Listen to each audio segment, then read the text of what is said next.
हम कानून और कागज़ पर चलते हैं, सच क्या है ये ऊपर वाला जानता है। चीफ जस्टिस का अलविदाई फुल कोर्ट से खिताब। जस्टिस काजी फाइज ईसा ने अपने खिताब के आगाज़ में कहा कि मैं उर्दू में बात करना चाहता हूँ, आइन और कानून की बात नहीं करूँगा, कुछ ऐसी बातें करूँगा जो शायद आपको मालूम ना हो। इन्होंने कहा कि सबसे पहले शुक्रिया अल्लाह ताला का जिसने मुझे मनसब अता किया, इनका भी शुक्रगुजार हूँ जो आज यहाँ तकरीब में मौजूद नहीं। इन्होंने कहा कि शुक्र है मेरी अहलिया आज मौजूद हैं और इन्होंने खुद मेरी तारीफ़ें सुन ली हैं। शुक्रिया चौधरी इफ्तिखार का जिन्होंने मुझे बलोचिस्तान हाई कोर्ट के लिए चुना। बलोचिस्तान हाई कोर्ट में कोई सिखाने वाला नहीं था, मैंने वकला ही से सीखा। 16 साल की उम्र में था जब मेरे वालिद का इंतकाल हुआ। मेरी दादी पढ़ी लिखी नहीं थी लेकिन अपने बच्चों को बेहतरीन तालीम दी। मेरी वालदा ने कहा कि पहले डिग्री कर लो फिर जो मर्जी करना।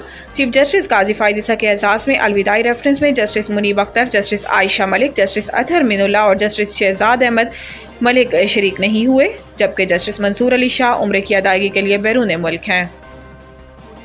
चीफ जस्टिस फाइज ईसा अदलिया में मुदाखलत पर मिली भगत के मुर्तकिब रहे। जस्टिस मंसूर अली शाह ने रजिस्ट्रार सुप्रीम कोर्ट को एक और ख़त लिख दिया जिसमें इन्होंने कहा कि दुनिया भर में जाने वाले चीफ जस्टिस को अलविदाई तकरीब देने का रिवाज है। जाने वाले चीफ जस्टिस को खिदमात की अलविदाई तकरीब में सराहा जाता है। इदारों की तरह अफराद के मेरिट्स पर रिवायात इन्हिसार करती हैं। साबिक चीफ जस्टिस साकिब निसार ने अपने आइनी किरदार की हदूद से तजावुज़ किया। इसी सबब जस्टिस साकिब निसार के रेफरेंस में शिरकत न करने का फैसला किया। जस्टिस साकिब निसार के रेफरेंस में न जाने पर 17 जनवरी 19 को ख़त में वजूहात बताई। जस्टिस मंसूर अली शाह ने ख़त में लिखा कि मैंने ओवर स्टेपिंग पर साबिक चीफ जस्टिस साकिब निसार के रेफरेंस में भी शिरकत नहीं की थी। चीफ जस्टिस काजी फाइज ईसा का रेफरेंस भी अटेंड नहीं करूँगा। चीफ जस्टिस पाकिस्तान काजी फाइज ईसा के लिए अलविदाई रेफरेंस में शरीक ना होने की वजूहात बयान की हैं। अपने ख़त में जस्टिस मंसूर अली शाह ने कहा कि चीफ जस्टिस ने शर्मनाक अंदाज में कहा कि फ़ैसलों पर अमल दरामद ना किया जाए। जस्टिस काजी फाइज ईसा ने अपने साथी जजेस में तफरीक पैदा की। जजेस में तफरीक के असरात तादेर अदलिया पर रहेंगे। स्टॉक एक्सचेंज में नया रिकॉर्ड, इंडेक्स 89 के बाद 90,000 पॉइंट्स की सतह पर अबूर कर गया।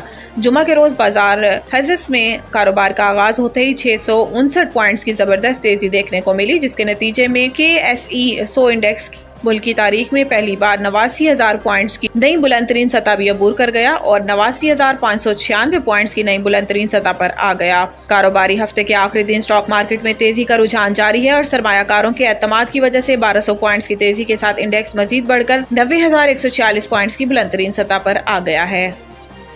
डी चौक एहतजाज, अलीमा और उस्मा खान की जमानत मंजूर, रिहा करने का हुक्म। इंसदाद दहशतगर्दी अदालत इस्लामाबाद ने बानी PTI की बहन अलीमा खान उस्मा खान के खिलाफ डी चौक एहतजाज केस में जमानत की दरखास्तें मंजूर कर ली। इंसदाद दहशतगर्दी अदालत इस्लामाबाद ने इमरान खान की बहनों अलीमा खान और उस्मा खान को रिहा करने का हुक्म दे दिया। अदालत ने 20-20 हज़ार रुपए के मुचलकों के एवज इमरान खान की दोनों बहनों की जमानतें मंजूर की हैं।